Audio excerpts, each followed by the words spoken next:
Friend आज है second में, तो चलिए देखते हैं आज के करंट अफेयर्स। और अगर आपको कोई भी डाउट है तो आप आराम से कमेंट बॉक्स में पूछ सकते हैं, मैं इसका आंसर जरूर दूंगी। सबसे पहले देखते हैं revision question. Which of the following recent country that declare to join Paris agreement? अभी हाल में किस कंट्री ने कह दिया है कि वो पेरिस एग्रीमेंट ज्वाइन करने वाला है? तो वो कंट्री है सऊदी अरेबिया। जी हाँ, आपने जीरो प्रोड्यूसर फॉर्म के बारे में सुना होगा। जीरो प्रोड्यूसर फोरम एक ग्रुप है जो कि ये डिसाइड करते हैं कि कार्बन इमिशन जीरो होना चाहिए, जो कि एक पेरिस एग्रीमेंट का डील था जो हुआ था 2015 में। तो पेरिस एग्रीमेंट को एक्सेप्ट करने का मतलब है कि आप जीरो कार्बन इमिशन को एक्सेप्ट कर रहे हैं। और ऐसे में अभी हाल में सऊदी अरेबिया ने ये डिक्लेयर किया है कि वो जीरो कार्बन इमिशन करेगा, यानी वो पेरिस एग्रीमेंट को एक्सेप्ट करता है। आगे बढ़ते हैं और देखते हैं आज का current affairs. Indian navy has started an operation for the shipment of oxygen container. अभी हाल में इंडियन नेवी ने शिपमेंट करना है ऑक्सीजन कंटेनर को। उस पार्टिकुलर ऑपरेशन का क्या नाम दिया है? तो उस ऑपरेशन का नाम है, बहुत ही इंपॉर्टेंट सवाल है, उस ऑपरेशन का नाम है ऑपरेशन समुद्र सेतु। जी हाँ, ऑपरेशन समुद्र सेतु 2 चलाया गया है, जिसके अंतर्गत ऑक्सीजन कंटेनर को शिपमेंट किया जाएगा। इसके लिए आईएनएस तलवार और आईएनएस कोलकाता मुंबई में शिपमेंट कर रही है। साथ में आईएनएस इरावत और आईएनएस जलसव्य जो है वो मिलकर सिंगापुर में शिपमेंट कर रही है, सिंगापुर से ऑक्सीजन कंटेनर ला रही है। तो ये बहुत ही इंपॉर्टेंट अभियान है जिसका नाम है ऑपरेशन समुद्र सेतु 2। क्वेश्चन नंबर 2 बहुत इंपॉर्टेंट है। सिटी वैल्यू और सिटी स्कोर का तो आपने न्यूज़ में बार बार नाम सुना होगा, थोड़ा जानते हैं। What is CT value associated with? CT value किससे जुड़ा है? तो सिटी वैल्यू रिलेटेड है कोविड से।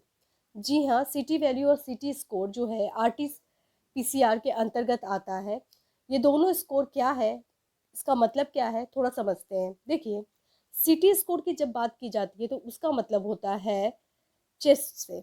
जी हाँ, आपके चेस्ट में कितना ज़्यादा कोरोना का अटैक है, इसको बताता है सिटी स्कोर। ठीक है। और सिटी वैल्यू क्या होता है? सिटी वैल्यू बताता है कि आपके अंदर वायरल लोड कितना है। देखिए, अगर आपका सिटी वैल्यू 35 से ज़्यादा है, ठीक है, अगर आपका सिटी वैल्यू कितना 35 से ज़्यादा है तो इसका मतलब कि आप कोरोना निगेटिव है। ठीक है, यानी कि कोरोना आपके अंदर नहीं आया है 35 से ज़्यादा है तो। लेकिन अगर आपका सिटी वैल्यू 35 से कम होता है, मान लीजिए आपका सिटी वैल्यू 29 है, 28 है, तो इसका मतलब वायरल लोड बहुत ज़्यादा है आपके अंदर, यानी कोरोना पॉजिटिव होने के चांसेस बढ़ जाते हैं। यही है सिटी वैल्यू और सिटी स्कोर। थोड़ा सा और अच्छे से समझते हैं न्यूज़पेपर कटिंग से। सिटी वैल्यू 29 और उससे कम है, इसका मतलब आप में हाई वायरल लोड है। सिटी वैल्यू अगर आपका ज़्यादा है तो इसका मतलब है कि आपका वायरल लोड जो है वो मॉडरेट है। जैसे कि आपका 30 to 37 है तो आपका वायरल लोड यानी कि कोरोना अटैक जो है वो ठीक है। तो अगर आपका सिटी वैल्यू कितना आ रहा है, 35 से ज़्यादा आ रहा है, मान लीजिए 36 37 आ रहा है, तो आप बिल्कुल सही हो, आप कोरोना निगेटिव हो। याद रखिए, कोविड निगेटिव हो आप। तो ये छोटा सा कॉन्सेप्ट है, थोड़ा समझ लीजिएगा। क्वेश्चन नंबर 3 देखते हैं। Which of the following statement is and are true about liquid medical oxygen? Liquid medical oxygen भी काफ़ी ज़्यादा न्यूज़ में है, इसलिए इस क्वेश्चन को डाला गया है। आपको बताना है कौन सा स्टेटमेंट सही है। देखिए, लिक्विड मेडिकल ऑक्सीजन क्या है? It is a high purity oxygen suitable use in the human body. तो जो लिक्विड ऑक्सीजन होता है वो प्योर है। ठीक है, तो क्या ये स्टेटमेंट सही है? दूसरा स्टेटमेंट है WHO included in the list of essential medicine. क्या लिक्विड मेडिकल ऑक्सीजन को WHO ने एसेंशियल मेडिसिन में डाला है? तो देखिए, इसका आंसर है सी। जी हाँ, आंसर है इसका सी, यानी ये जो ऑक्सीजन जो है लिक्विड ऑक्सीजन वो प्योर है। ठीक है, और WHO ने इसे एसेंशियल मेडिसिन में डाला भी है। ठीक है, अब सवाल उठता है कि क्यों जो ऑक्सीजन है एयर में अवेलेबल है। फिर ऑक्सीजन की कमी क्यों होती है कोरोना में? तो देखिए कोरोना में क्या होता है कि वो हमारे लंग्स को इफेक्ट करता है। कोरोना वायरस जो होता है वो लंग्स में जाकर चिपक जाता है और उसको इफेक्ट करता है। क्योंकि लंग्स को इफेक्ट करता है तो लंग्स क्या करता है, जो ऑक्सीजन अवेलेबल है इन्वायरमेंट में वो इम्प्योर है ना। वो 21% है आपका ऑक्सीजन, 78% है नाइट्रोजन। तो इम्प्योर है मतलब कि मिक्स है। तो ऑक्सीजन जो अवेलेबल है इन्वायरमेंट में वो मिक्स है और लंग्स उसको प्यूरिफाई करता है और ऑक्सीजन को हमारे ब्लड में सप्लाई करता है। अभी क्या होता है कोरोना के टाइम में कि अगर आपका बॉडी इम्पैक्ट होता है कोरोना वायरस से तो वो लंग्स के फंक्शन को इफेक्ट करता है और आपका जो ऑक्सीजन है वो कम हो जाता है, क्योंकि इम्प्योर ब्लड को, इम्प्योर ऑक्सीजन को प्योर करने में लंग्स फेल हो जाता है। ऐसे में आपको क्या चाहिए, डायरेक्ट ऑक्सीजन सिलेंडर चाहिए जो कि प्योर फॉर्म में होता है। ये जो ऑक्सीजन सिलेंडर होता है उसको डिस्ट्रीब्यूट करना आसान नहीं होता, इसीलिए कोई भी कंपनी इस पे खर्च नहीं करना चाहती। उसका कहना है कि अभी तो चलो पैंडेमिक सिचुएशन है, लेकिन आज से 4 महीना बाद शायद ऑक्सीजन सिलेंडर की आवश्यकता न पड़े और उनका जो ये काम है वो ठप हो जाए। इसलिए भारत में हम लोग बहुत ज़्यादा प्लांट नहीं सेटअप कर रहे हैं। ठीक है, तो ये एक सवाल उठता है कि क्यों कंपनी इसमें नहीं आना चाहती है, क्योंकि इसका डिस्ट्रीब्यूशन सिस्टम आसान नहीं है। इसको डिस्ट्रीब्यूट करना, बड़े बड़े सिलेंडर में इसको डाला जाता है। ये जो सिलेंडर है वो आसान नहीं होता बनना और डिस्ट्रीब्यूट करना आसान नहीं है, और शायद बाद में इसकी ज़रूरत ना पड़े तो उनका जो मैन्युफैक्चर है वो ख़राब हो जाएगा, ठप हो जाएगा, इसलिए वो लोग मैन्युफैक्चरिंग नहीं करना चाहते हैं। लेकिन नीड ऑफ द आवर यही है कि ऑक्सीजन सिलेंडर भारत में बने। ठीक है, क्वेश्चन नंबर 4 की तरफ चलते हैं। Information and broadcasting minister has decided to celebrate whose 100th birth anniversary. बहुत इंपॉर्टेंट है। इंफॉर्मेशन और ब्रॉडकास्टिंग मिनिस्टर ने डिक्लेयर किया है कि वो 100th बर्थ एनिवर्सरी सेलिब्रेट करने वाला है। आपको बताना है किन का। ऑप्शंस आपके सामने हैं। आंसर इज सत्यजीत रे। जी हाँ, सत्यजीत रे का आज है बर्थ डे और इनका बर्थ हुआ था 2 मई 1921। क्योंकि 100 साल हो रहा है तो इनका सेलिब्रेशन किया जा रहा है किसके द्वारा? इंफॉर्मेशन एंड ब्रॉडकास्टिंग मिनिस्टर के द्वारा।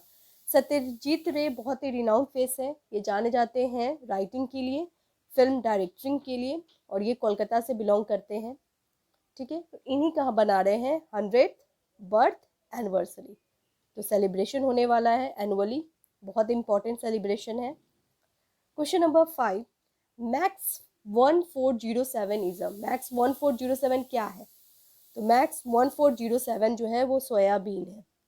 ठीक है, सोयाबीन की बहुत हाई यील्डिंग वैरायटी है जो अभी डेवलप किया गया है इंडिया के द्वारा, इसलिए बहुत इंपॉर्टेंट है।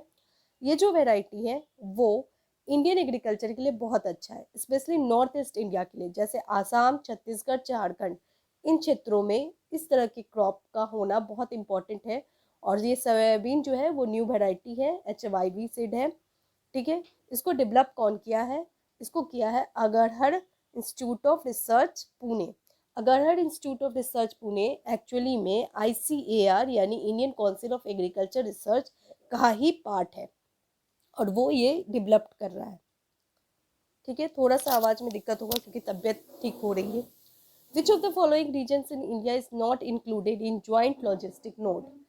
कौन सा इसमें से ज्वाइंट लॉजिस्टिक नोड में नहीं हिस्सा बना है? ये बहुत इंपॉर्टेंट है, ये द हिंदू से लिया गया है। देखिए, इसमें से कौन सा जो रीजन है वो ज्वाइंट लॉजिस्टिक नोड में नहीं आया? अभी हाल में मुंबई में इनोग्रेशन किया गया है ज्वाइंट लॉजिस्टिक नोड का। अब ये क्या है थोड़ा समझते हैं। देखिए, CDS का नाम तो आपने जान सुना ही होगा, चीफ डिफेंस सर्विस, जो कि है बिपिन रावत। उन्होंने ही इनोग्रेट किया है मुंबई में जाके joint logistic node. Joint logistic node एक ग्रुप ऑफ रीजन होता है जो कि लॉजिस्टिक की ज़रूरतें, लॉजिस्टिक यानी कि जैसे फ्यूल हुआ, जैसे राशन हुआ, ये कहीं कम ना हो जाए, इसके लिए प्रॉपर नोड बनाया जाता है। ये नोड बनाया गया है अभी हाल में मुंबई में, गुवाहाटी में बना हुआ है, पोर्ट ब्लेयर में है। तो यहाँ पे आंसर होगा D, new Delhi. New Delhi में कोई ऐसा नोड नहीं है। ठीक है, क्वेश्चन कह रहा है कि ज्वाइंट लॉजिस्टिक नोड जो है वो क्यों बनाया जाता है? ताकि लॉजिस्टिक यानी कि राशन, फ्यूल वगैरह प्रॉपर प्रोवाइड हो और कभी भी कोई स्कैरसिटी ना हो, इसके लिए नोड बनाया गया है। और क्योंकि ये न्यूज़ में था, क्योंकि चीफ डिफेंस सर्विस यानी कि बिपिन रावत ने इनोग्रेट किया है मुंबई में लॉजिस्टिक नोड। क्वेश्चन नंबर 7 देखते हैं। Recently which region is given large area certification by ministry of agriculture. ये काफ़ी ज़्यादा न्यूज़ में था 2-3 दिन से। मिनिस्ट्री ऑफ एग्रीकल्चर ने एक लार्ज एरिया सर्टिफिकेशन दिया एक पार्टिकुलर रीजन को। आपको बताना है कौन सा रीजन, बिल्कुल गेस कीजिए। ये जो रीजन है वो है अंडमान एंड निकोबार। जी हाँ, अंडमान निकोबार को दिया गया है लार्ज एरिया सर्टिफिकेशन। ये क्या होता है? लार्ज एरिया सर्टिफिकेशन के अंतर्गत एक पार्टिकुलर एरिया को ऑर्गेनिक फार्मिंग के लिए इनकरेज करना, ठीक है। और ये सर्टिफिकेशन दिया जाता है मिनिस्ट्री ऑफ एग्रीकल्चर के द्वारा। ये सर्टिफिकेशन बहुत मायने रखता है क्योंकि ये पहली बार एक बहुत बड़े रीजन को दिया गया है जो कि अंडमान एंड निकोबार का क्षेत्र है, और वहाँ पे होगी ऑर्गेनिक फार्मिंग। क्वेश्चन नंबर 8 की तरफ चलते हैं। World largest pedestrian bridge has been constructed in. World का सबसे बड़ा पैदल चलने वाला ब्रिज कहाँ बना है? तो वो बना है पोर्चुगल में। जी हाँ, पोर्चुगल में बनाया गया है सबसे बड़ा पेडेस्ट्रियल ब्रिज, यानी कि पैदल चलने वाला ब्रिज। तो ये बना है पोर्चुगल में। पोर्चुगल का लोकेशन तो आपको याद ही होगा, पोर्चुगल मेडिटेरेनियन सी के पास है, पोर्चुगल एंड स्पेन। और यहाँ पे एक बहुत इंपॉर्टेंट है स्ट्रेट ऑफ गिब्राल्टर, जिससे क्वेश्चन आता है। ये अफ्रीका और यूरोप को सेपरेट करता है ये स्ट्रेट, इसलिए इम्पॉर्टेंट है। तो याद रखिएगा स्ट्रेट ऑफ गिब्राल्टर कहाँ है? स्पेन एंड अफ्रीका के बीच में, ओके।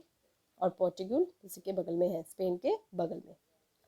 चलिए देखते हैं आज का सवाल जो कि बहुत इंपॉर्टेंट है। Which country come up with Covid vaccine for animal. कौन सी कंट्री कोविड वैक्सीन लाई है एनिमल के लिए? ये बताया हुआ है, इसलिए फिर से पूछ रही हूँ, कौन सा कंट्री है जो कोविड वैक्सीन लाया है एनिमल के लिए? और उस कोविड वैक्सीन का नाम भी आप बता सकते हो, ठीक है। तो इसका आंसर जल्दी से कमेंट बॉक्स में दें, और वीडियो अच्छा लगे तो प्लीज़ लाइक कर दें, शेयर कर दें, और stay safe and stay healthy. Thank you so much.